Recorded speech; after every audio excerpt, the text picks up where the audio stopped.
Welcome back to Related Conversations with Melanie. I'll be joined in a moment by my right hand, Drew, of course, and we have a first time guest, Major, joining us. We're talking about what we like, what we don't like, what works for us, what doesn't work for us. Topic is dating preferences. Let's get into it.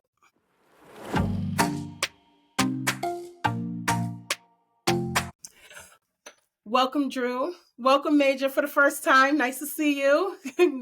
Oh, Yes. Thank you for coming. So we're talking dating preferences. Let's start off with a question, as we always do. Does everyone have a defined preference? Yes. yeah. What? Okay. Y'all gonna That's where expand we or is start. that it? The fuck? That's where we start. That's just where we're starting. No, okay, now somebody expand on something. What the hell? Preferences is just what you want in the person that you're dealing with. First of all, yes, we start black. That's where we start first and foremost. Second, rational. Rational is just kind of mandatory. I can't deal with irrationality anymore. But if I go on this long list, I can talk for the next hour, which makes me seem really, really picky. But when that's the only issue that I have sometimes with what kind of like going through your list of preferences, I'm like, yo, I start to sound like a picky ass nigga. Nah, But I like what I like. Is that a nah. bad thing? Me and mine's just got understanding. Like the person got to be able to have some type of level of understanding of what I'm trying to do and then what they're trying to do, and then try to meet them and try to figure out how we're gonna meet those together. Because if that's worse than you trying to do something and somebody else's uh, the way they operate hinders what you're trying to do.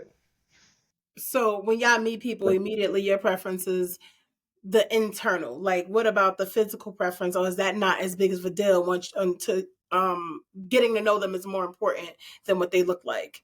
Well, as a dude, we are visual creatures. So me being even as an artist, I'm heavily into the visual. But then that's only like the surface level because then that person could be crazy shallow. You might look really good, but you could be crazy shallow and don't know. I got time for that. I done been with talked to girls where they're super pretty, but talking to them, I'll be like, is she gonna shut up? Is she gonna shut up? Or she's just going somewhere totally different? And yeah, no. Yeah, no, I definitely know what that is. Like for me, when it comes to preferences, physically, I don't necessarily. I mean, everyone has a preference, right? Because if you go by the definition of preference, it just means that you like something more than other things. And I guess I have a type in that sense, but I don't lean on that. Like my preference is someone who is smart, someone who, is funny and generous, someone who I can have a conversation with. But for me, that intelligence it has to be up there. That is a thing for me. If I cannot talk to you and the only thing you can speak about is the latest love and hip hop episode or the shit that's happening with Diddy, I don't give a fuck about none of that. None of that is any type of interest to me. I am not the target audience. If I say some shit to you and I feel like I'm speaking to a blank wall, the one thing you will not get from me is my attention. Is my attention. And I've dated people who I do not find physically attractive initially at all. Like for real. I remember one time I was telling my roommate, I was like, I don't want to like him because he's ugly, back in like college. Yo, And she was like, Full, no, he's adorable. Huh? full blown ugly. That's tragic. But I just didn't find him to be attractive. And then she's like, he's adorable. And I'm like, adorable is what you say when you know he ugly, but you can't say that because I like him. Like, let's be real here. But I got to know him, and let me tell you something. He was the sexiest man in the world to me. You couldn't tell me shit. Because for me, that attraction, that it comes from what's in here. You know what I mean? So I can deal with unattractive, with the exception if you're So, like Flavor Flav ugly. so his damn. personality made him more attractive. Yeah, until it made You him ate butt fucking half. ugly because I hated that nigga after a while. See, Yeah, because I feel like do preferences really matter? I mean, preferences usually just get things started, pretty much. This is what I like, and then you go into meeting a person with that on the back burner, like, all right, I like the way you look, or I don't like the way you look in some cases, and then you go into say, all right, well, now that I like or dislike how you look, what type of person are you? Yeah, I feel like preferences kind of more or less give us more direction than anything else. It's like, okay, Yeah. this is the type of person that I would pay attention to. So now let me go find out the rest of the things I need to know about them to see if I actually like it here. But I also do feel like as you get older, some of those preferences kind of fall away.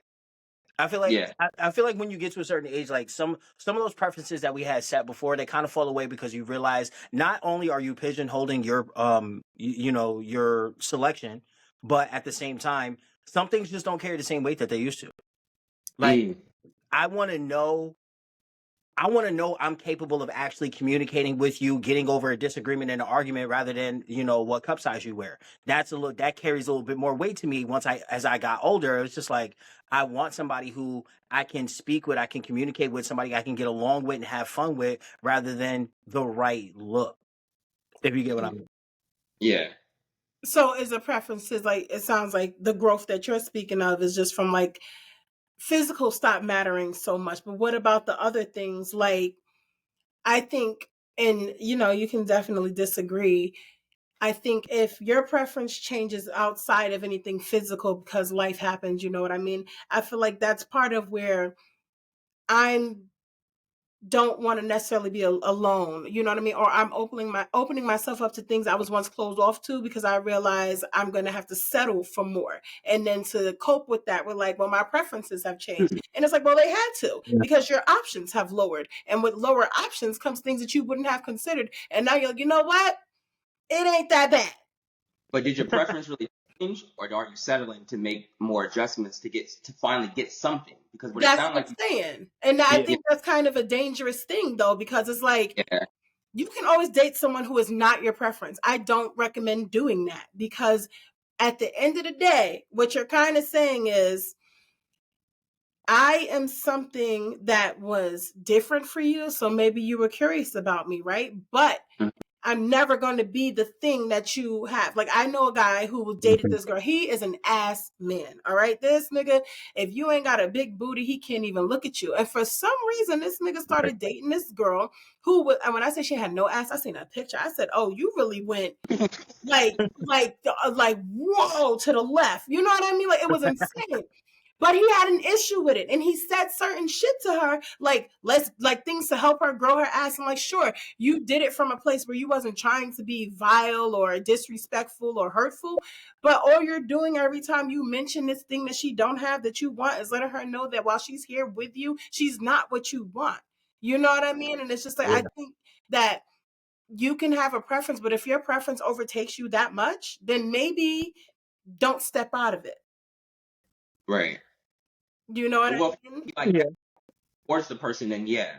But if you're gonna do like what you said, where the person didn't look like you wanted them to look, but they had the personality to make up for it, then that's you stepping outside of I like somebody that I like to look at, but he had this other thing here, and he turned into being sexy because you didn't make it. You didn't make it him feel like he was. I'm pretty sure you didn't make him feel like he was ugly the whole time. I'm pretty sure you never said no ugly shit to him about him being ugly. It Yeah. just was gradually you were like, you know what, I like this person's personality, and then eventually now this motherfucker's sexy to you.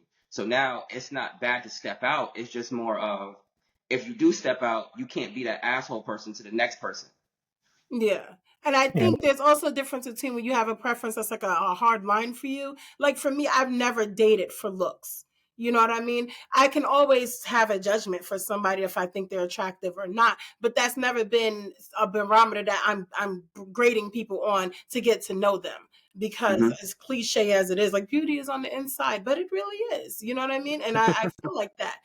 It really is. And I feel like that now, of course, there's some major circumstances. So I'm not dating a guy who got the fucking thing growing over here and it's like a second head. Okay, there's some lines that's not going to Well, be. much. Well, much. But, that's never been a thing for me. So I think that's different, though, than if that, like someone who I wasn't physically attracted to initially, if that was a hard line for me, then I think it's a disservice to the other person if I cross it. You understand what I'm saying? Mm-hmm. So Yeah. additionally, I would like to say, when it comes to preferences, I think there's some things that should be stated immediately. What about y'all? Oh yeah, there's some things that need to be stated up front. Like what? I mean, Wow. Think. Hard don'ts, like immediate hard don'ts. And what I mean is like, don't be this way to me, or it's going to respond, or it's going to result in something else from me. Like, I don't want you to do things that I know is going to bring a character out of me. I don't want you to see. So I'm going to be honest with you about, yo, this might pull a different side out of me. I'm going to give you the opportunity not to do it. But there are some things that there are way more things people need to be a little bit more open and upfront about that they aren't. But hell yeah, there's things that definitely need to be stated up front. Are you going to be like any kind of specific? Because I hear you, but you're also not really saying anything. So when I was saying, and I was thinking like, if I meet you, oh, Drew, you're kind of handsome. You asked me out on a date. We're going to go on a date. On this date, I need to find out some shit like, are you monogamous? Are you into polyamory? You know what I mean? Is open relationships your thing? What is your intention? Are you trying to talk to me because you're just having fun? Are you looking for a wife? I need to know these things. I need to be able to manage my expectations with you. And so, because like for me, as we all know, like if I'm dating somebody, it's for the idea of getting married. If you're someone who I would never get married, then this has been a lovely dinner. Goodbye. But if you don't tell me that, and now we down the road, now you don't complicated things that I was trying to sever before we got here. You know what I mean? Sure. I'm trying to build with you, but I can't build with somebody who I'm trying to build a house and you over here trying to build a hotel. We are not in the same ballpark. Intentions are a given. Intentions need to be stated up front. Number one, what are you here for? What are you looking for? Because some people are going to be honest enough to tell you, well, you know what, that's not me. Like, there's a lot of issues we can avoid by just having upfront conversations in the beginning. And a lot of people don't want to, but intentions is the first one. To me, that's the first conversation. Yeah, intent is really important because then it lets the other person know. Well, everybody's gonna be truthful with their intent, because I don't know how many we know what we really want, that one thing, and you'll say whatever within those guidelines that don't make it seem like that's what you're really there for, but in reality you're just there wasting that person's time, because like you said, some people ain't there to get married, some people just enter just to get something. So it can't just be voicing your intent. It has to be honesty with the intent of when you put your intent out there on what you're looking for and what you plan on doing. Because there's a lot of times, like you said, there's guys who I only mess with one girl, or there might be dudes who be like, nah, I mess with a couple chicks. But then that gives that person that you're talking to the power to say, all right, I'm gonna walk away or I'm gonna stay. And if you lie, you steal their choice. Yeah. Thank you. The stealing of the choice, because right. Oh God, we had it out about that on this podcast before. But you know what? I will say this to that. And I've noticed this in particular online, but then I started seeing it in real life. Like, you ever see some shit, like, this is just some internet shit. And then you start seeing it in real life, like, oh, people are really like this. When it comes to being able to state your preferences, which is what we're all saying that, you should do, that's not like a perfect world. But I have noticed that when, and in particular women, and probably more in particular Black women, when we state our preferences, the blowback that we are met with when it comes to the men's response. In particular, I'm speaking of the men's response. It's like we have the fucking audacity to want these things for ourselves. We have the audacity to not have everybody who is a man or a Black man be what's on the menu at our restaurant. Like, I don't eat that shit. I don't want it. But it's just like we get so much verbal violence because of that. Like, what the fuck? Like, what is it as men? What is it that makes men feel inferior? I don't know what it is that we get that response. Or is it something about Black women? Maybe not men at all. I think for when people, I'm guessing for men is there's that list gets really long, and then it's like, all right, so then what do you as a person have to offer for wanting that list? So I guess most people are looking at it like, well, what do you bring to offer? You want to do get your nails done, hair done, this, all the way the list goes. Sometimes you want to be 6 feet, the whole nine, all crazy stuff, and then it turns into, well, what are you offering? What do you bring to the table? That's what those conversations usually bring up. Well, what are you bringing to the table? You got this long Christmas list worth of stuff that you want, but what are you bringing to the table to get that? Because then it turns into, do you even qualify to get that type of person yourself then? Is that a thing where he's concerned about that if what she's saying is things that he's providing to her or just things that she expects, because there's a difference. Right. Because then it's both. Because if you think about it, when all right, let's say you get a dude like us right now. No, I'm pretty sure nobody here making $250,000 a year. But if you got a dude that you Not gotta yet. have, you gotta have all these different things and everything else. Well, what do you bring to the table? That what night not bring to the table? That man, his expectations on what he want is gonna might coincide. Well, not coincide. It'll what is it? It might kind of jumble up with what you want. Where he's not wanting to. He might not want the certain things of what they say a typical black girl is or provides or the type of way she carries herself. So how could you say you want this when you only bring in this type of power? Because that $200,000 man ain't gonna stand for it. I think you hit a few different things here. Like the first thing I want to Hmm. say is, besides the fact that I hate the "what do you bring to the table" thing, because like as a woman, I'm not bringing shit to the table. You need to be addressing the table and being basking in my presence in it. You know what I mean? I'm naturally, as a woman, going to elevate whatever is there. But that's not what I'm addressing. But it's also like the thing is, there's a different expectation. So as a woman, if I want a man who makes six figures, if I want a man that doesn't have more than two children, if I want a man who, is 6 foot whatever and, goes to church and, doesn't have a record, I do not believe that that man is going to be looking for those same kind of requirements in me. And it's simply because men have different expectations when it comes to the woman. Like you said not too long ago, men are physical creatures. So Mm-hmm. honestly, as long as that woman fits his physical desires and isn't overtly just something he just can't deal with personality wise, she doesn't really need to do more except for, have sex with him, because I think that most men are very simple. I think men require peace, they require food, they require sex, they require loyalty. If you give a man those four things, no matter what man it is, you've hit it on the head. Women do not have four requirements. We have, let's say, 10 requirements, and each of those requirements is a subset of requirements, and then there's a subset of men, because we're more emotional creatures, we're more complex, and we deal with that on a daily basis in a way that men do not. So I don't think it would be unrealistic to desire a man and that isn't on, I'm not on his level, and then the other thing that you said, I'm going to touch on a little bit later, is about that preference in black women, the certain kinds of black women.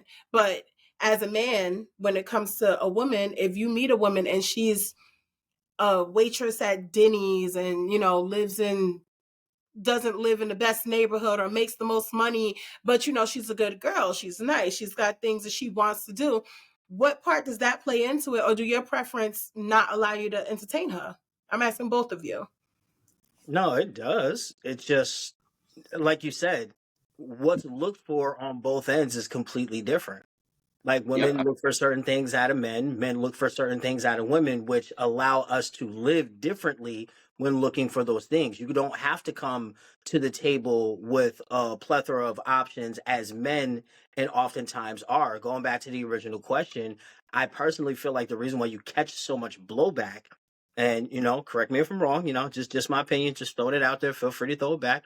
But I personally feel like oftentimes the reason why men have blowback to that list of requirements is because it's a list that's being created for men by people that are not men, telling men who men should be.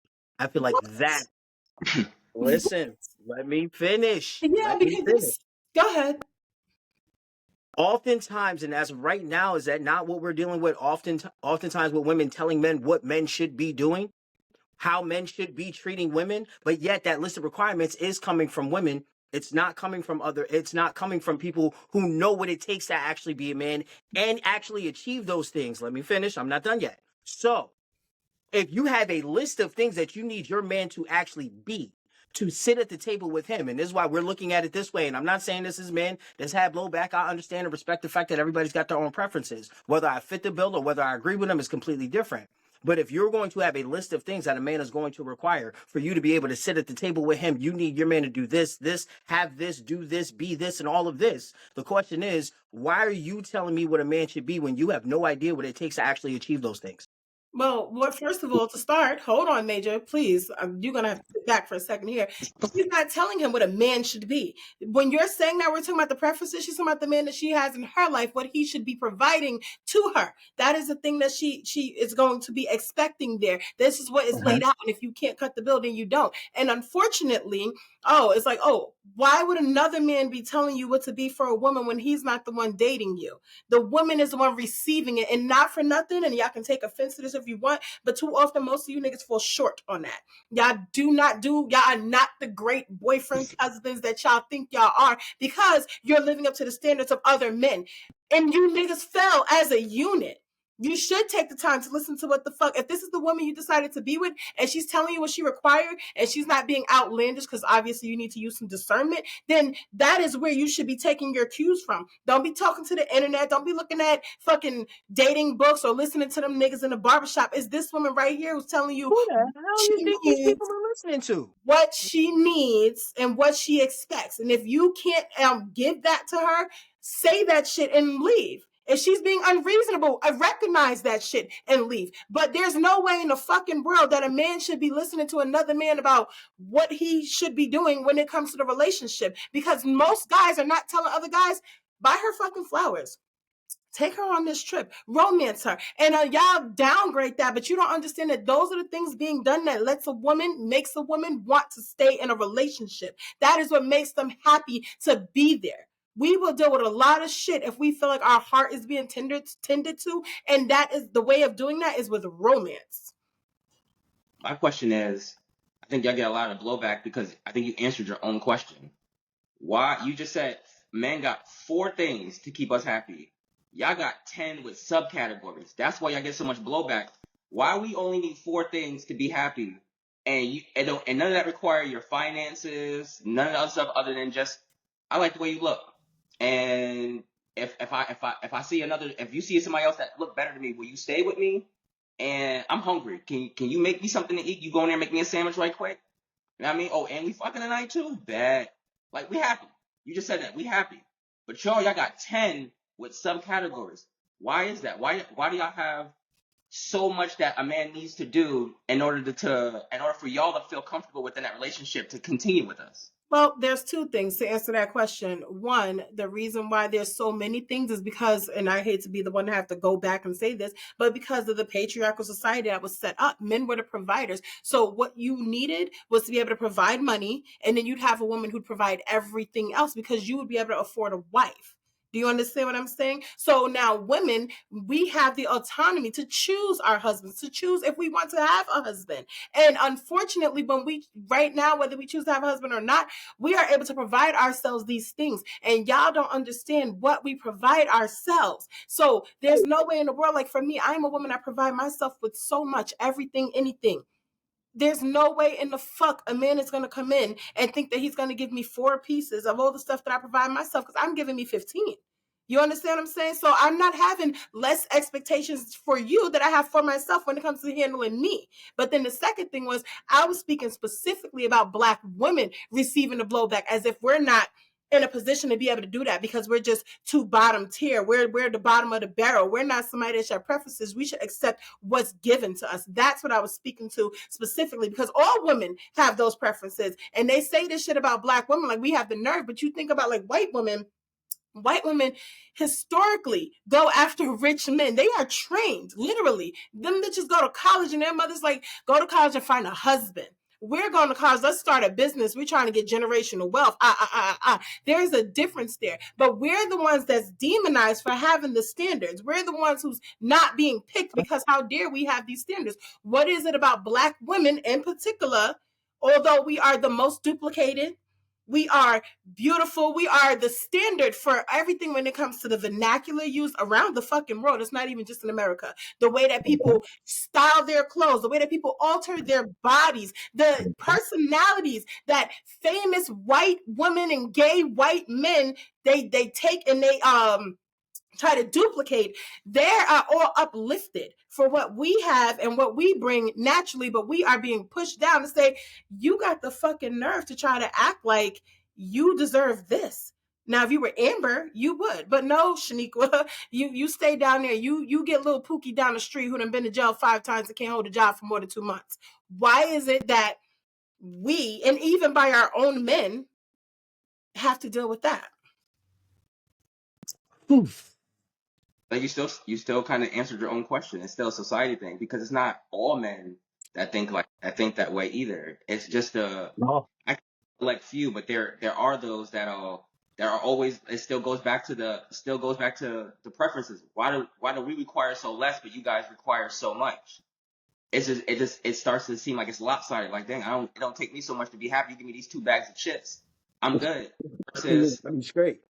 I buy a steak. I gotta go do all this extra stuff to be able to provide in order to even look like a worthy man to begin with, to even have the conversation with a woman, as opposed to like you just said, like where I can go to Denny's and see a chick up in there and she be bad as shit. And I don't give a fuck she work at Denny's. It don't matter because, like you said, with the way society is, the man need to be in a certain position anyway to even to be a man to begin with in the first place. To even to even be considered to be a man and from jump, we're like the only ones that we got to provide something in order to be loved. Y'all love regardless. You look good, all right. I love you. You good. Kids, y'all, you kid. I love kids too. Man, what are you providing to? What are you providing to? Like you said, don't give me this 2 things here because like you said, there are a lot of women that provide a lot of stuff for themselves. If anything, and then there are men who are intimidated by that, which doesn't make any sense. Because I wish I would find me a sugar mama that buy me. Woo. You know, it's never. So like I said, it's always into the preference. Certain men are different as well. So it's not all of us, but as you can see, there are some of us that are that way, but it's not all of us. I'm gonna toss this out there, Mel. We've had this conversation before, and it sucks to say it, but I do believe that the reason why Black women get the blowback that they get is because of the conversation itself. It's the standard.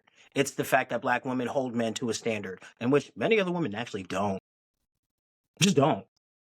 But Black women hold their men to a standard, hands down, plain and simple. You especially hold your Black men to a standard, hands down, plain and simple. And many men don't want to live up to that standard. That's why you catch the blowback that you catch. And I agree with Major. It's why many men, I don't agree with that. Because yes, Black women are everything that you stated. The most duplicated, the most intimidating, but for what reason? When you come with so much energy, so much nurturing, so much caring, so much caress. But yes, you're strong, you're still powerful, you scare people. But you shouldn't. Everyone should bask in everything that you do. But the reason why is because you hold a standard. And as Black women who maintain that standard, you come across many men who don't want to live up to that standard, which is why they will divert themselves away from you. Has nothing to do with you. Speaks very highly to the men that they don't see themselves as, but you see them as more than that. They don't want to live up to that. But unfortunately, you catch a negative backlash to it as if you did something wrong when it's them choosing not to live up to what they should be, which is what you see. I think I agree with that because I feel like the most times when I personally, just speaking from my personal experience, have received that kind of backlash, it's because, they're feeling like I'm saying they're not enough. And it's like, sorry, but the truth is you're not. In this playground in Melanie Land, you're not enough. And it's hurting you to hear me say that. But I'm not going to let you into this gate when you don't got the tickets. And also, Major, I hate, ever since Chris Rock said that bullshit about men only being loved for what they provide, that is a bunch of fucking bullshit. Women are all loved for what they provide. And you don't think about it because when we say provide, we think about finance. Let's take that off the table because most of us are making more money than half you niggas anyway. Let's take that off the table.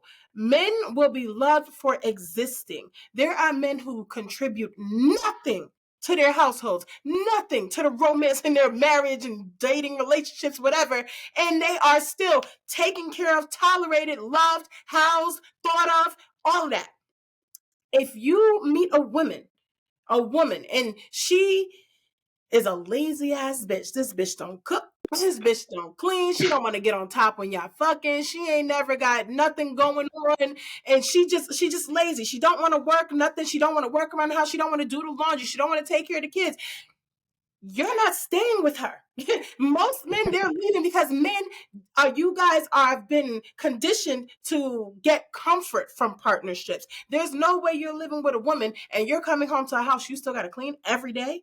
Food you still got to cook every day. You've been at work all day. You got to do this every day. The kids are still awake now. You got to come from work and you got to bathe these kids and put them in the bed and read them their stories. And then you got to fold the laundry. Then you got to prepare your lunch. And this bitch been in here watching all my children. I just No, aged actually, myself. That You shit did. I've You been did. that. I've been on the You did. I've been on the reverse of that. I've had it when I lived when I lived in New York.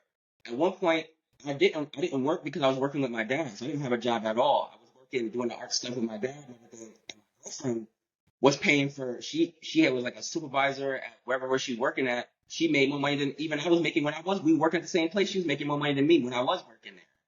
And I turned around and I did everything else. I was the one cooking, cleaning, and everything else like that, or whatever. So the roles were reversed. So it's never not just, all right, I wouldn't be with her because she don't cook and she don't clean this.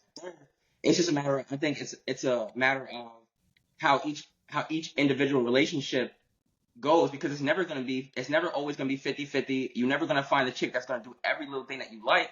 You guys got to play it by ear when you're in that relationship. You can't just be like, all right, what you ain't cooking and cleaning.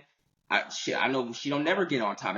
I'm ready to just throw her out the window half the time. But I still stayed there, and it wasn't because she was the one that was working or whatever, and I wasn't. It was just more of, all right, this is the way our roles are right now. Our relationship was on the flip side before when she was pregnant and stuff. I didn't want her to work. I wanted her to just be the stay-at-home mom and just the baby ain't even here yet, so there's no one for you to really take care of or anything else like that. So if she didn't clean or something else like that or whatever, I guess her condition as being pregnant was more like leniency towards that. But that right there, let me stop you right there. The leniency because she's pregnant, right? My point is not these like this. This is a very particular circumstance. You didn't have a job, so you made up for it here. She was pregnant, so she couldn't do as much because of this, right? My point is, you got a healthy woman, and she's just never done shit. And now it's 7 years later. You're gonna stay with a bitch who does nothing for 7 years? The answer for most men is no. But for a lot of women, they have complained about this man for 6-7 years, to their girlfriends, and it's like, oh, eventually they leave. We know women take longer to leave in these type of situations, but they sat there and this man was still loved and provided for and cared or whatever because he was there, not because he did anything. So when they say that, men are not loved for what they provide. They are expected to provide, and that y'all might have a beef with that, but y'all are loved regardless. Look at boys and their moms. Are you kidding me? You niggas don't stop sucking the teeth until you get a wife. But was it because was he tolerated, or was it because the vision that the girl had in her mind of what he could possibly be? She kept thinking he would change, and eventually get himself together. 6-7 years. He cared for during this time? But was he cared for during this time? The point is, he's being cared for, whether she's tolerating it or whatnot. He's not going without food. He's not being abused. Get the fuck out of here. You can't go to work for 7 years. You can't get a job and be like, no job is going to keep you for 7 years and you're not doing nothing. By your 90 days, your ass is gone if you ain't doing nothing. Let me tell you something, Major. Because I was in a long-term relationship with somebody, and for about 4 of those years, a good amount of those years, I had the same complaints all the time. We're here. I do love you. I'm willing to work on these problems that you've introduced into our relationship with you. I am making sure when I come home from work, you are comfortable. I'm making sure you are fed. You know what I mean? I'm planning us vacations. I'm doing this stuff while at the same time I'm complaining about I don't get enough flowers from you. We don't go enough dates. You don't do enough around the house. You don't do enough with this. I have these complaints. So while my needs are not being met, and I feel like what you're giving me is barely even wetting my cup, let alone filling it, you are still being taken care of and given love, because that is me giving you the opportunity to still be here. If he had those same complaints with me, I would bet my fucking left nipple that nigga would not have stayed around. And if he had stayed around, it'd have been while he's doing other shit out there to satisfy the needs that I am lacking. But you stayed with him for those 4 years, so I look at it as whatever what you aren't changing, you're choosing. You chose to allow to stay for 4 years of him treating you like that. You could have stayed for 2. Yeah, It but could have that been doesn't change the fact that he was still loved while he wasn't providing shit. That's the point that I'm making. He was but still loved while he was not providing shit. it was What? a choice. It You doesn't chose. matter. It was a choice. It was a choice. It was an idiocy, but he was loved while not providing shit. Do you understand that? Because that's the point that I'm making. Well, And even though you're he loved because you wanted him to eventually change to become a better person. You hope that he Thank would you. become a person. But You he love was not providing shit, and he was being loved during the time where I'm hoping for something at the end of the road. The road was long and the road was empty. I didn't get to the end of the road, okay? But while I'm traveling along this road that ain't got shit on it, he was still loved. That is the point that I am making. Do you get it? I completely understand. He was Okay. loved the What? first 4 years that he was able to get love for 4 years that he shouldn't have got because you chose to allow it. Sure. But he Cool. got it when he got it while not providing anything. Let's move on. Now, we are talking about like our preferences, but what about if you were not someone's preference? Like, would you if someone was pursuing you, or someone made it clear that they liked you because you guys are men, right? Mhm. And she usually go for, I don't know, whatever the complete opposite of you is. You know what I mean? Like, because y'all done seen the movie, y'all had a conversation, or whatever the case is. Her type physically is not you, or her type for the shit that they're into is not you, but for whatever reason, she seems like she likes you. Are you going to entertain it, or are you Yeah, going to have caution? yeah. I've had a girl before that she was like she like taller and more muscular dudes. I'm shorter and skinny as hell. So I was like, well, what did you, huh? How old are you? 5'9"? Oh, so like 5'7"? No, I'm See, kidding. see, I didn't get the I was waiting for that shady shit. shit like that. You know what I'm saying? What the dude, when I seen the dude that she was talking to, that she used to like before me, he was, I could say like, all right, he was a lot bigger, heavier than I was, or whatever. But I still was able to scoop her like Haagen-Dazs. So that's all it really mattered to me. Same nigga. Same nigga. I was in the And same boat. Look, yeah, I was in the same boat. I saw a girl I was talking to. Even when I first started talking to her, I didn't even want to. Like, I really looked at the equation. I was just like, shorty, I don't even feel like being in competition with nobody else. I'm really not here for it. I'm not. But she came after me, made me feel as if like, oh, bro, actually got a shot in the running. And I yeah, was just like, all right, cool. It was an easy win to the race. I took it. It wasn't like it was an opportunity I was going to miss out on. I saw the attraction. Yeah, it was there, but I just wasn't, I didn't feel like I fit the bill because I had seen some of what her exes look like. And I'm like, nah, this don't fit. It just don't fit. But mhm, shorty still came after me. I yep, took it. I don't know. yep. Maybe it's just me, but like let me just put on record here. I don't have these problems. I'm everybody's type. LOL smiley face. But seriously, I don't have these Causes problems. The more only problems, time I feel like what? which causes more problems. But continue. You know what? It is what it is. But I think the only time, on a serious note, that this thing that it bothers me is like I don't date black men that date white women. Why? Because I would never be a white woman in any form of the word. So if you like that, that is your preference. I can't possibly fit the bill. And that means you comfortable being around white people in a way that I just will never do. You know what I mean? Like if I don't have to, I'm not going to in my free time. You know what I mean? So that is the one preference that I'm just like, oh, I'm not it. You know what I mean? This is it's not going to work here because you desire something that I'm never going to be, and I'm the kind of person I'm never going to jump through hoops to appease you. I don't want to be the exception to the rule. You know what I mean? Oh, I met a dude when I used to online date. I had let me rephrase. I didn't meet him. I had a conversation with him, and we was vibing. You know what I mean? And then he was like, oh, because we was going on a date. You know, we have been talking for a couple of weeks. Now he asked me out on a date. I'm like, cool. And then he's like, oh, he's like, I'm excited. He's like, this will be my first time going out with a black girl. Mind you, this nigga was from the same hood that I grew up in, darker than like 8 shades darker than me. You know what I mean? I'm like, well, what kind of women do you usually date? He goes, Nordic. I said Nordic as in white, and he was like, yeah. And I was like, oh. I said, oh, well, you know, I think you're great, but I don't date black men that date white women. Oh my God. You would have thought I told this nigga that I slapped his father with a dildo. He was so offended. You understand what I'm saying? He was mad as fuck. Nigga was mad as fuck.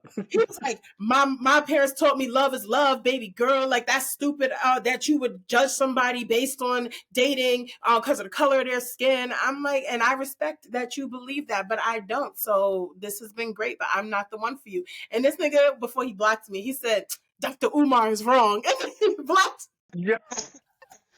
I swear to God, and it was just like, oh, but like I don't do it. You know what I mean? I made the mistake, and I did that before, and it put me in a place where I'm thinking about things that I never think about. Like I said, I'm black as fuck. You see, I got my box braids in. When I take these out tomorrow, I'm going to wear my fro because bitch is a queen, all right?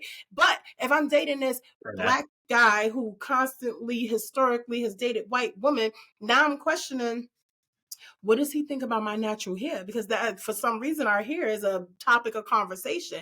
I'm thinking, oh, when you're used to going certain places, is your standard something that's more white adjacent? Because I'm black as fuck. My family's black as fuck. I'm doing the black events. You understand what I'm saying? So it's just like, I don't need to have those kinds of doubts because of what you got going on. So I just separate myself from all of that because I'm good. I'm good. I'm not. I'm fine. I don't have to be your preference. If you dated nothing but dark skinned, skinny girls, I am not that. And you start dating me, that's not gonna problem. That's not gonna bother me. If you date red bones with big ass titties and 7 foot tall, that's also not gonna bother me because I am not the kind of woman that's in competition with any other woman. I don't look at them like, oh, I'm better than you or you're better than me. That's just not a thing that happens. But if you date men or if you date white girls, I can't be any of those things. What if he would have told you, you said, well, what do you normally date? And he would have said, I normally date white girls, but what I found out is that maybe those relationships haven't worked out, and maybe I need to go back to my roots. And what better way to do that, or at least see if that's even the right thing to do, is to, you know, get back with a black girl. And so far, the conversations we've been having these last couple of weeks have shown me that, you know what, maybe I'm right. Maybe it is a black girl is what my soul needs. Would you still have shut him down? Oh yeah, I'm not being your first black girl. You out of your fucking mind? I was about to say, I'm like, yo, bro, you gotta know Mel well enough. Hell no, she ain't about to be. Ruby Bridges was the first black person in the white school. Okay, hell no. You went through. I'm not going through this hell while you figure out how to leap back over to your side. Fuck out of here. You need to be ingrained. I'm a fucking Black Panther. All right. I need a nigga who understands black. They say black queens forever, snow bunnies never. But not, I believe in like black community. I am everything that comes from us. I believe that we are beautiful people and we should always uplift each other and ourselves and brother, sister, and we should have black love. You understand what I'm saying? If you are learning black love, I love that for you. I'm not willing to be your teacher. I'm not willing to be your test. I am not willing to be part of your science experiment that you may or may not fail. You cannot love me properly in the way that I want to be loved as a black woman because you're learning to see me as a person because your preference has constantly put a blind eye to me. You will see me. I am great. Not only do I want to be seen, I want to be catered to. I want all these things. You can't do that while you're trying to learn to humanize me. Because I'm not a woman to you yet. I'm a black girl. And this black girl category is unexplored for you. So before you can get comfortable and understand what the expectations are, you got to get your feet wet, baby. I'm not doing that for you. I ain't about to be your Ruby Bridges. We ain't starting here. Like, I got a question. If we talking preferences, then now what are your non-negotiables? What are symptoms that no, I'm not doing this whatsoever? Oh shit. Doing Okay, while he thinks Like, about it. Oh, you got it? yeah. What was it? I remember being at the mall with one of my friends, and we seen these two white girls, and we were talking to them, and it just it made me feel uncomfortable because the whole time that I'm talking to her, I didn't want people that would walk. It's the mall, so there's a lot of people going in and out, and it just felt uncomfortable the whole time. Like I really didn't want anybody even see me talking to her. It just felt real uncomfortable. And I don't have nothing against white girls, like as a person or nothing else like that. It just talking to one to where we have an intimate conversation and somebody could misconstrue what it was. Well, not that it was misconstrue because that's what I was talking to her for. It it felt uncomfortable, and Oh, you wanted it to be a secret. He was like, it was. they, Drew, you were there with me. What you laughing for? You were the friend. you were the friend. You were the So I know. I we remember were talking exactly to what the these fuck you're girls, talking about. and it was the day we went to the mall, and we walked away from them, and we walked back to each other and started laughing because we was on the mall by Bally's. It was that day, and there was Not these two by girls. values. They like Damn. stalked us, followed us around the mall. We kept seeing them, and eventually we Yo. talked to them. But the whole time talking to her, I'm like I'm not really paying attention to nothing she's saying because I'm watching people coming into the mall, and I'm like, this and shit, yo. Like, now we just talking. It just felt. I don't know. I didn't like that feeling at all. Drew, stop doing that. Every time you do that, you blank major out. Shut up. Like, I'm laughing. That shit was so fucking live funny. quietly. Jesus Christ. But you know, there's a thing going around where they say black men with white girlfriends, they always look guilty when they see other black people. That's what you're talking about right now. That's Like, exactly how we felt. It wasn't even black people coming in. It was mostly white people coming in. It just that it didn't feel comfortable because a lot of times where historically, anytime something bad happened to black communities, where like Rosewood and all that stuff like that, it's usually triggered because a black dude said something or was near, winked at, whatever the case, Candyman, anybody. It always happened with some black dude talking to a white girl, and it just went fucking completely left every fucking time. Every time. Like, we you know saw what? So Get that Out. We in the saw back of Get my Out. Mm-hmm. in the back of my mind, it's just like, nah, you know what? Just let this one go. This ain't it. Okay, so let me ask a question and just piggybacking off of that. When does a preference turn into an ism or a phobia? Like, oh, now you're being fat phobic or racism or colorism, or ableist or homophobic. Like, because we're, like I said, I don't date black men to date white women. I also don't date white men. I date black men. Like, you got to be a nigga. Like, to be on my list. You understand? And it's just like, and I don't believe that that's racist. It's like, oh, it's a preference, right? But it's also like it's a non-negotiable. Like Drew just asked. Excuse me, called you a Jew, but like he just asked, But at what point does it like? Oh well, that's racist. I don't think that that's racist. But then it's also like, I don't think so either. I think it's the way you explained it doesn't sound racist. It sounds like the way you were made to. You don't want to be made to feel a certain way that makes you feel uncomfortable with that person. Like you don't want to be second guessing. Are you used to this? Are you used to that? Or like with your hair, this dude worried about my hair, these different things and stuff like that. So what you is not, I'm not racist to the person. It's just that I don't want to be made to feel a certain way. Same thing with me. It's not that I was racist to the white girl. She was a pretty white girl. That's the whole purpose of why I was talking to her. But the way I felt about it while doing it wasn't something that I would like to continue. So when it comes to that, so the next time an opportunity like that would arise, I'm pretty sure your thing is, all right, I already know I'm cutting it off before it even get to that point. You guys couldn't even go on the date because you was like, all right, well, you this is what you date, then this ain't gonna be me. Same thing with me. Last time I did it, I talked to somebody, I didn't like the way I felt, I'm not gonna do it again. yeah, It's usually experience and then you make an adjustment. So it's not racist at all. I agree. I don't think they turn into anything like isms or phobias until they start to come with a negative connotation to it. If it's just a preference is a preference. You have every right to have it, and regardless of the justifications why you have it, you have every right to have it. But once it starts to come with a negative connotation, like You know, how we say, white people smell like bologna. Smell like deli meat. That comes with a negative connotation. That's okay. It kind of turns into nah. No, I'm not dating, bro. I'm not about to date the turkey sandwich. I'm not about to do that. Like, and that's when it starts to come negative. Other than that, a preference is a preference. You got every right to have it. You know what? I'm sitting here while we're having this conversation because I'm thinking about this. Like, I never really thought about it before. But technically, right, a preference means that you like something more than something else. It doesn't necessarily mean exclusion. I think exclusion is where we start to get into the isms and the phobias. Now, while I am one of those people who absolutely believe that Black people cannot be racist because racism is an institution, we can be discriminatory and we can be prejudiced as fuck. Mhm. I don't have a Yes. problem with that. So, I'm prejudiced and discriminatory because I don't date white boys or Black men who date white girls. You're right. You're right. I don't want you to think that I'm going to take offense to that because that's true. I don't think it counts as racism, right?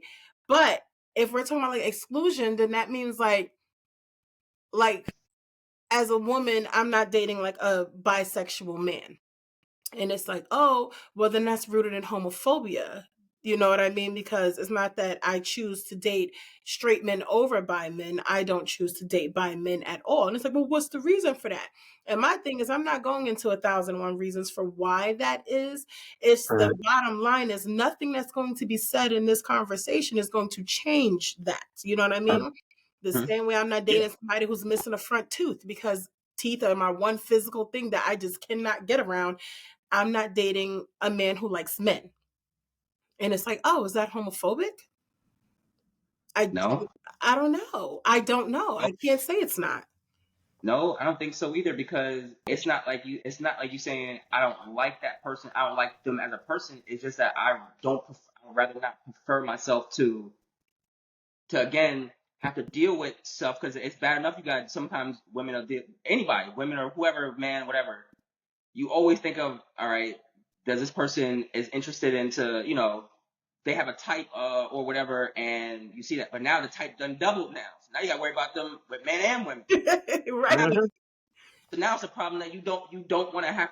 It's like, all right, Yes. I was bad to worry about this man and women, but now I got to worry about him, women and men too. Like, See, it's not being racist. It's just a matter or homophobic or whatever. It's just more of I prefer not to have to deal with that.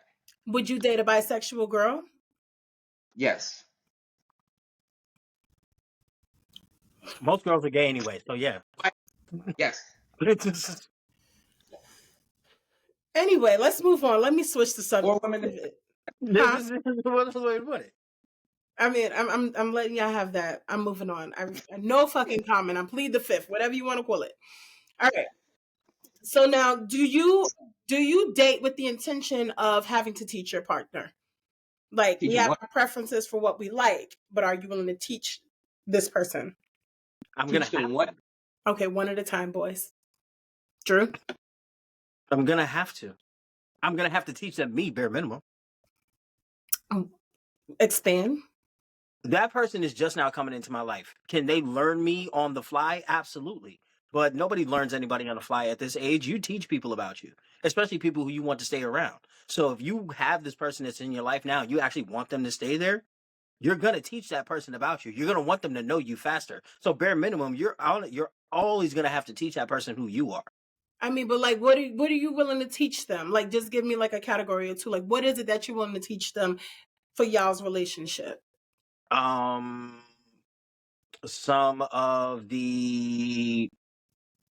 Some of my uncanny abilities or traits at home, like I'm very particular about the way my kitchen is operated. Maybe I'm very serious about my sports, whether it's football, basketball, baseball, or whatever. And I have certain routines or rituals on certain days. Maybe I wear a certain shirt at a certain day during a certain game. Like, these are small things that you're just going to have to teach as an individual, because to you, these things matter to you. They're a part of who you are.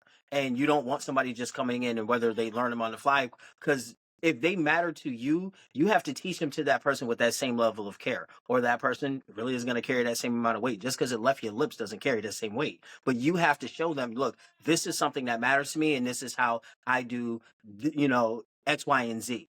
So I'm going to have to teach this individual, just how I am or how I operate. If I had a rough day, maybe, you know, first 30 minutes when I walk in the door, I really don't want to do shit. I don't want to talk to nobody. I don't want to touch nothing. I need to decompress my day before I even get into the next step. And that's just life, how life happens. As your own individual, you've done that already. That's now your process. Is that process going to have to change now that somebody else is a part? Yes, but it can't change until both parties know exactly how it goes. Now you can make So adjustments. if they don't adjust, is that like a deal breaker for you, or is that something that you're willing to compromise and find a middle ground with? When it comes to relationships, plain and simple, middle ground is something that's going to need to be found in almost everything. There are some things, even when it comes to myself, I can be adamant on the way that I am, but if the way that I am, I realize, even if it doesn't mean to ruffle anyone else's feathers, if it ruffles the feathers of the person that I actually am considering and the person that I'm looking to cater to, then yes, you know, a middle ground can be found or adjustments can be made. But if it's something that really doesn't concern you, doesn't bother you, hey, just want to let you know this how this goes, and this goes. Talk to you when it's over. And it's just accepted. Are you teaching too? But teaching what though? Like, That's what do what you? I'm All right, asking you. what do you mean by what am I teaching them? If you meet somebody Uh-huh. and y'all don't know each other, to be together, like he said, there's certain things that they're, you know, are you willing to work through certain stuff? Or, oh, well, I know that you usually, you know, you do this, but I do that. You know what I mean? Let's find a middle ground. Or are you just like, nah, you're not Oh, the one?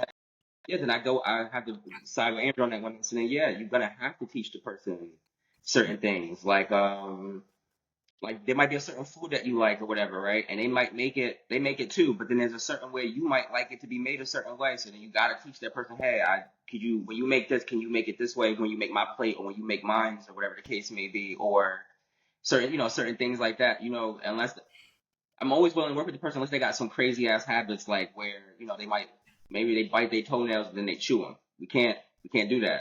Like I can't get with. at all. You gotta cut that off. I'm not willing to work with that. I can't teach you shit about biting toenails.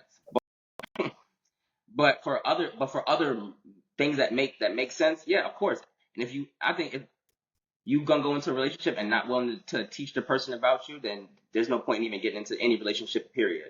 Whether it be monogamous or like intimate like with the person, because like we're all friends here right now, but I guarantee you if one of us had something that just was just crazy. Like if somebody just talked really loud over the person and we didn't let the person talk, you guys would let the person, like you even said in the beginning, because it happened before that you gotta let everyone have their turn.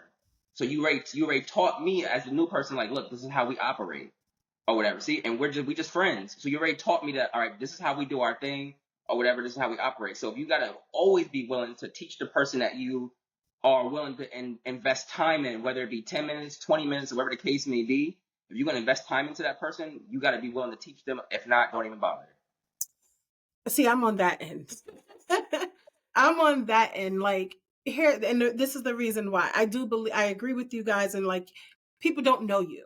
If I'm not taking the time to let you get to know my pet peeves and my things that I require, I cannot fault you for not knowing them because bitch, open your mouth. However, only thing I require from a relationship or potential, so anybody that I'm dating to maybe become a relationship, is romance. I'm not teaching you that.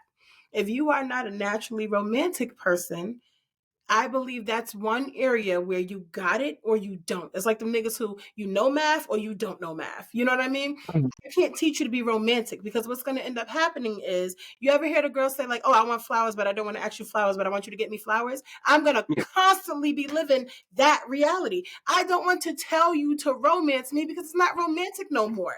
I don't want to tell you. I can tell you what I like, you know what I mean? Like I could tell you like I like marigolds over roses or something. I could tell you, oh, I love big crazy gestures, or I love the small simple things. I love big trips. I can teach you the things that I like, but being romantic on its own, you got it or you don't. And unfortunately, the reason why that's one of my preferences and I don't go further, when you don't got it, it is it is so apparent so quickly, so easily. You know what I mean? Like it is so apparent so easily. I am not staying with you to suffer you, because that's what I'm going to do now. My one requirement, like I have my own money. I have my own friends. You know what I mean? I'm not clingy. I have my own life. I have hobbies. The only thing only thing I want is a man for is the cute shit. I'm so pink. You know what I mean? I want you to cuddle me and I want to, but that I'm serious because like I become a girl, a real girl. And that's all I need. You know what I mean? I got my rose for sex. I mean, of course we got sex, but my point is, if you're not buying me flowers or, cuddling and like doing cute shit, then I'm here with you. Why? Because I could be with my best friend or my cousins or my sisters and we could be having a good time because I wasn't getting what I wanted over there and that way with them. So you now one of the girls. But I can't teach you to be romantic. You cannot teach, especially a man. A lot of men are not romantic. And I do a thing whenever I go on the first date. Girls, I'm gonna tell you a little secret here. I do a thing because a lot of men don't get flowers, right? So every time I go on a first date with somebody who I care about or who I think I like, I find out like what their favorite candy is, and I get them a piece of their candy, and I put like a ribbon on it with like a single rose and whatnot. And so when they pick me up or we meet, I give them that because I am a lover girl, all right? I talk a lot of shit about shit I don't do for men, and it's true. But when you in here with me, I am a lover girl, and I want that energy back. She got the draws that fast. Just a candy and a ribbon. That's all it takes. She got nigga draws. It works every fucking time. A year later, he sent me a picture. The rose was dead, but the candy was still wrapped up in the ribbon. He said, yo, I still have this because it really meant that much to me. We went on one date because I was like, this ain't going to work. You know what I mean? But we went on one date and he still had it a year later.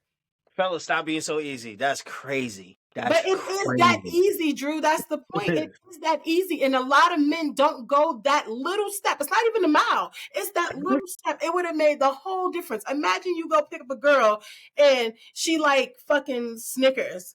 And you put her a little Snickers inside of a little gift bag with a bow or whatever the fuck. It cost you $1.25 to make her smile and think of you for the next 3 days. Where you getting a Snickers for $1.25 at, though? Let me know. Word, you got a plug or some shit? I was thinking Oh, okay. Right, because you know you have me on blast, bitch ass nigga. Because, inflation and shit. This nigga's $1.25, nigga. What? Yo, give me 14 of them right now.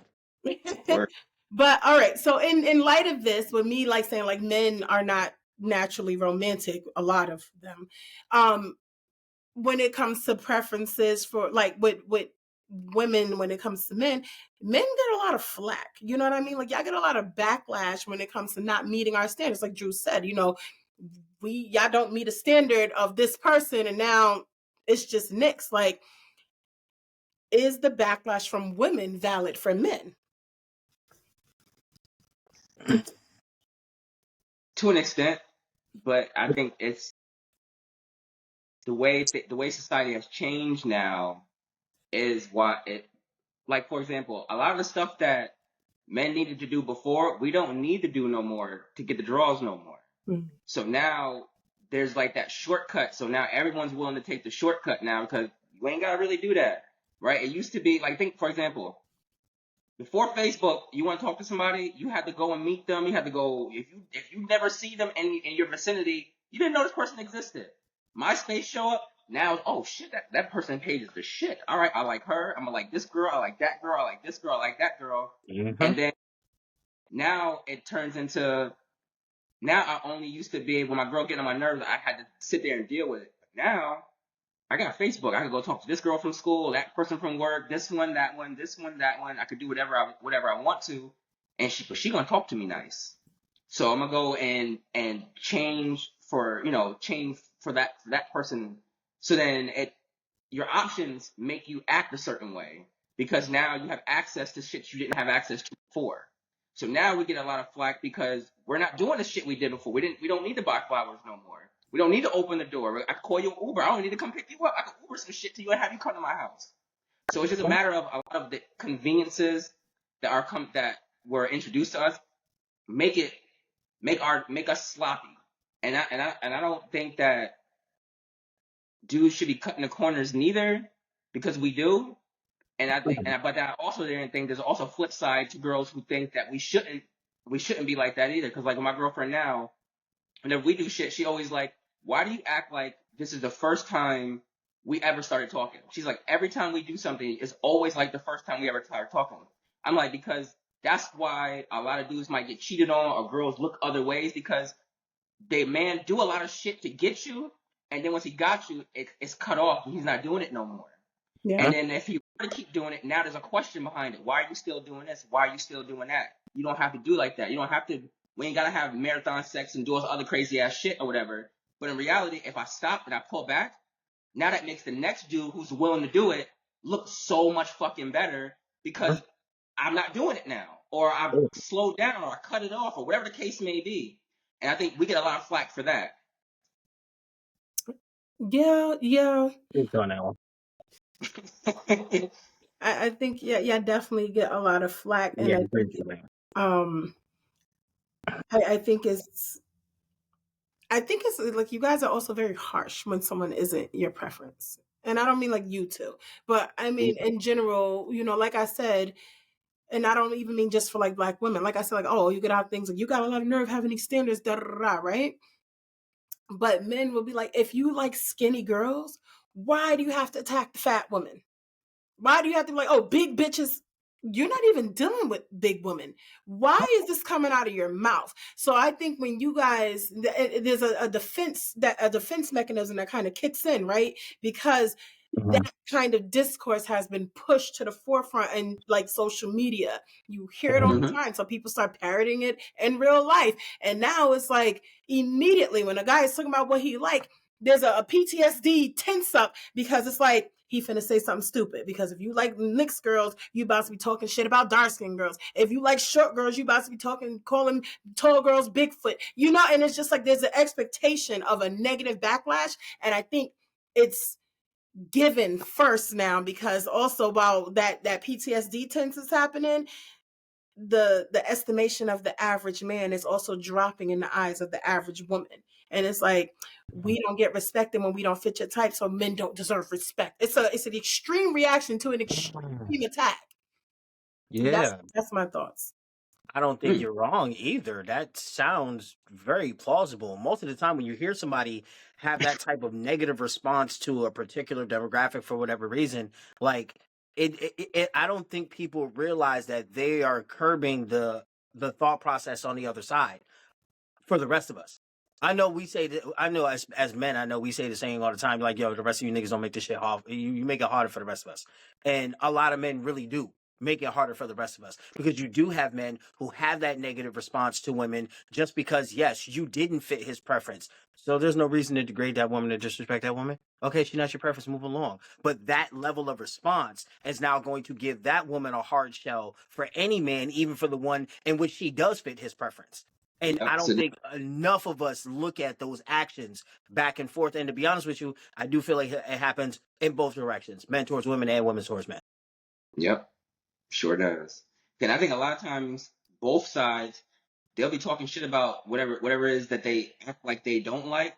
But I guarantee you, if they catch that person late night behind a doghouse, they're gonna be fucking that person on the fucking low. Just like he was trying to talk to that white girl in secret. I know who would be like, oh, they like skinny girls or medium girls or whatever, but they destroying fat girls on the low. On the late night, they got a list of fat girls that they probably on the low like the fat girl, the way she treat them and everything else way more than the girl that is their actual preference, and vice versa. I think that's because a lot of people don't know their preference. Like you always hear, like, remember when you hear women, I want a nice man who's sensitive, who's going to take care of me. And it's like, bitch, no, you don't. You want somebody, you like a witty nigga, an asshole who like to make jokes. You like that roughneck nigga that ain't never sitting here about to shed a tear. But you think that you like this because it sounds good. I want me a good guy who is always going to church. Bitch, you don't even believe in God. I think people know their preferences. I think what they think is their preference is what they believe is acceptable in society, as opposed, like, for me, I know my preference. I know, like, when it comes to I need me a man with some asshole. You need to be quick with it and you need to have tough skin, but you also need to be able to, have a good conversation, make me fucking laugh. You know what I mean? Like I have, and there are negative things about it. Like I don't want me a sensitive man because if we're always talking about our fucking feelings, I'm out. You got more fucking emotions than I do. I can't do this shit. I don't want no insecure ass man because I'm not the kind of person to try to make you feel better. You're going to feel worse. All right. I'm a very confident person. And if you're insecure, that's going to highlight me to you and you to me. And when I see that shit, I'm going because I'm not doing nothing to make you feel comfortable when I know I'm not doing anything to make you feel uncomfortable. So I know my preferences and I know what I need to have be my preference because of who I am. But I don't think a lot of people can say that honestly. I do not think, No. like I know a girl date a lot of niggas that go to jail, but you don't think you like jailbirds. Well, if 3 of them out of the 4 did bids and you was there and then you was there for the next one and you was there for the next one, I think a pattern is showing here. But you can't be honest about it because who could say I like jailbirds and think that sounds positive? Right? Maybe she's a queen pin. She the one sending them to jail, so she's setting them up. Hell yeah. She's setting their asses up. Gotta get her out of here. But no, I think that makes perfect sense. I think people's preferences when spoken out loud are societal. You want to say what everybody else thinks is going to. Oh yeah, that sounds wonderful. Oh yeah, that'd be great. You don't want to openly admit that you like niggas with felonies. Bro, you Yeah. don't want to openly admit that you don't mind the fact that your girl sell pussy. You don't want to openly admit that. But there's something that comes along with that attitude, that behavior that you just happen to like. It is what it is, and you have to know what you like. Personally, I like sophisticated ratchets. I just do. I like a woman who's educated. She's funny. She's witty, but she will flip this whole shit over if you push her too far. I like that. That's just what I like, and now I can openly admit that. But maybe if you ask me this question, let's say 15 years ago, I wouldn't have been able to give you that clear of an outline. I would have literally given you the description of someone. Not a list of preferences. I would have described to you one individual in which I was envisioned when you asked me that question. But now I can tell you preferences that may come a little vague. It might come as, well, it could fit this type of person or that type of person, and that's how it should. Because at this point, at particular, your preferences truly should be the type of person that you're into this with. If you're really looking for something to mesh, but that goes back to the first question, just with intent. What are we here for? At the end of the day, if I'm actually here to build something with you, then my preferences are going to be more based upon the type of person that you are, regardless of what makes you. So what makes you up? If preference, the whole thing of the word preference even has the word preferred. It means you like you said, Melanie, you prefer something over it. So then what makes up your preferences then? Yeah, like hood niggas and dick dealers and niggas with tattoos and big dicks. Say that. Say that. You go fucking with Urkel over at ITT Tech who's working on the software. That's not your guy. That's what's wrong with it. Because I wear glasses and I went to ITT Tech. I did not know that. Now what? I mean, hey, you're not telling me. I like me a geek, not you. You're cool. But I like me a man with some. You gotta have some geek in you. You gotta have some gangster in you. Because I need to know that we can watch anime together. And when I say some shit that's flipped, you could give me that look that put me in my place. I need that versatility. You know what I mean? But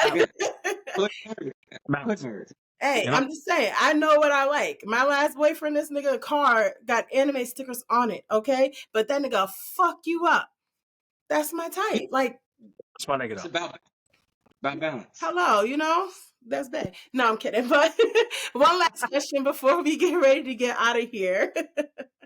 So just going back to the whole thing about men and when someone isn't their type, being so negatively vocal about it.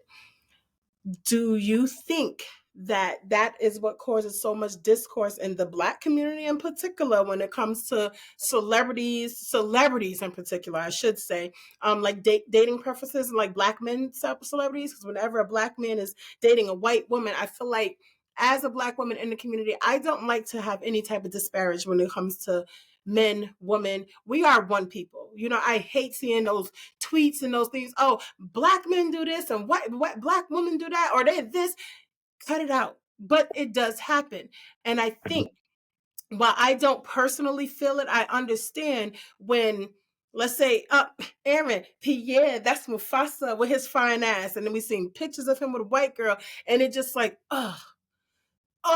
you know, like, and I feel like it hits us because it's not so much the interracial dating thing, so much of what is also accompanying it. Even though Aaron Pierre didn't come out and say, you nappy headed black bitches with your big noses and your ghetto attitudes, that's what we get a lot. And then we start to feel like these white women are the trophy. And when you make it to a certain status, black women are not good enough for you no more. You stepped up. So you got to step up your preferences. And that means white women. And while you did that, there's so much verbal negativity raining down on us for not being that. Unsolicited from our own men. I believe that's why there's so much discourse. Or am I tripping? No, because you look at people like Jonathan Majors, motherfuckers is loving him, and then you see him running from a white girl, and then you turn around and see him with Megan Good. Like, wait, hold up, wait, how the fuck? No, nigga, like, no, fucking no. Who told me that Dr. Umar was wrong? I'm sitting there like, nigga, no, fucking, because like he done been with mad black girls in all his movies, Lovecraft Country, the whole shit, love that everything, and then when you see him for real in his real life. He was one of the Heat hosts. He's like, what the fuck is going on? Why are you with? And then she beating your ass and you running from her. Right. So then it was like, so that wasn't even a good choice. That wasn't you skipped over the black girl thinking you was gonna get better and the white girl beating your ass. And you running from her down the block. And that be the thing. We get this negative reputation for being aggressive and being this, but that white girl beat your ass. It's just like with Kanye West's fucking wife. Black women are so hypersexual, this and the third. This bitch be naked in public with heels on. This bitch, what was it? The Grammys was like, what, 2 days ago? And I don't even watch the Grammys, but I'm pretty sure when she took that coat off, this bitch had nothing on. I was like, they had to censor ass, titties, and coochie. There were children there. But nobody is calling her hypersexual. Instead, what they're saying is Kanye West is abusing her because, like, these white women never get the reputations of their own actions. But we, regardless of whether our actions show it or not, we do. And I really do feel like it just feels like a shot sometimes when we aren't the preference of the people that we share culture and history and love with, the people that we create. We create these black men and they grow up and they shit all over us. And it's just like, that's hurtful. But then it's also parroted by every other person in the world. The whole world, whether you're in fucking France, even in fucking Africa, where other niggas live, it's parroted there too. You can go down fucking to Mexico. You can go over, it does not matter. We have this reputation, and then we don't have no place where we find comfort because our own men, the men we love, that we always put our lives on the line for, who we love, even though they don't provide nothing for us sometimes. Love you too. Like, I'm just saying, like, I really do think, like, that's why it matters. And I'm like, oh, y'all always focusing on who these niggas is loving, but it's like, no, it's coming from a place of trauma. And while I don't do it personally because I don't like that, I think it's valid. It is. Because you're right. You're held responsible for your own actions. You're actually even held responsible for our actions. And that's where it's wrong. Because if it hasn't been said before, I'll say it again, and I'll say it to the day that I die. There's nothing wrong with black women. There's nothing wrong with you. You're amazing. You're wonderful. You're better than the rest. And yet you're still not given credit for that. Why? That distance, that difference, I don't understand it either. Because personally, being the diehard sports fan that I am, being into entertainment the way that I am, not just in the show itself, but even following these people's lives. Like, being as engulfed into this as I am, I will tell you it has almost always been cringeworthy when I see an upper echelon man of color decide to go marry a black woman. Like, even today with the Super Bowl coming up, come to find out Saquon Barkley married another white woman. And it kind of threw me. And I'm like, you played for the Giants for 6 years. I never knew, but you're right. It does make it almost seem as if once you reach a certain level that black women are no longer, like, you're no longer eligible. But the weirdest thing is, and this is after some research that I've done, you reach another level above that, and those men hold black women to an extremely high standard because they say if you want to protect your assets, you marry a black woman. If you want to protect what you've actually tried to build for yourself, because no one's going to look out for you the way that a black woman does, there is an extremely high level of white men in this world who know that. But yet you're downplayed to the rest of us. Why? Because a black Fear. woman truly will protect what she loves and what she's invested in on her own. She absolutely will. She'll protect it with her entire life. There's men who know this, but yet you're not given the ability to give that to us. Or we've been told or trained or been tried to be told that black women can't do these things. But yet there's a whole world of men who know you can. So there's so many multiple stories being told that still at the end of the day, no matter what story is being told, black women aren't being given the credit that they deserve. I think it's a lot of on our part, men's part, is a bunch of bitch assness, and on everyone else's part is about fear. Think about how powerful a black woman is. Period. Right? What race could really go head up with a black girl? For real. None. None. Not none, really. Not none. None. You're not really going head with a black girl for real. Whether it be she go out on a date with her man and you don't brought him the wrong food. You gonna fucking know you done brought her man the wrong motherfucking food. And she's just gonna handle it. That's just something small. Or whatever. Then the fear of the white woman. What if a white woman didn't copy everything about the black girl, whether it was the way they talk, the way they do their hair, their butt, whatever the fuck, the way they dance, twerking and shit and doing every fucking thing else, how else could they compete? You gotta fucking do something. You gotta either downplay them, you gotta make them feel like shit. You can't let them feel as powerful as they are, because how else could you fucking compete? You can't. That's just like me going and playing football with a nigga that's 300 pounds. Normally he's gonna beat my ass trying to tackle him, do whatever the fuck. But if I talk shit to him and I get in his fucking head, now I got a motherfucking chance, because now. Perfect example, Drew. Remember when we played fucking John and fucking Sean and Uno, and they made us pick up 20-something fucking cards? They had one card each. One fucking card each. Still. And they had the cards. They won. They technically fucking won. But what happened? It was mind games that me and Andrew was playing with them about, go ahead and put that down if you want to. I wouldn't do that if I was you. Nigga, you got one card. Put that shit down. What recourse could I possibly do to you once you out the game already? There's nothing else you could fucking do. But psychologically, you thought some weird, crazy shit could possibly happen if you put that fucking card down. So it turns into a fear. It turns into fear, and it turns into a bunch of bitch assness, because I think that the bitch assness part is, I think a lot of black men don't fucking protect the black woman as they fucking should, or speak up enough for them, in fear, which brings back to fear of them losing whatever accolades they done got to get to where they are. But in reality, nah, nigga. Look at like people who really do that shit, like Denzel and them, who got black wives and shit like that for years. Fucking like Method Man and all the niggas who got black wives, and you never even know her at all. You thought he was some wild ass nigga that's out here acting crazy as fuck. He's able to hold down a black woman. Why? Because you don't see her out there like that. So he didn't really need to so much protect her, but he put her in a position where he didn't need to do those different things. But if you're gonna have her out, you're gonna have your woman out and everything else, you gotta be willing to fucking step the fuck up. Just like she'll step the fuck up that you got the wrong food.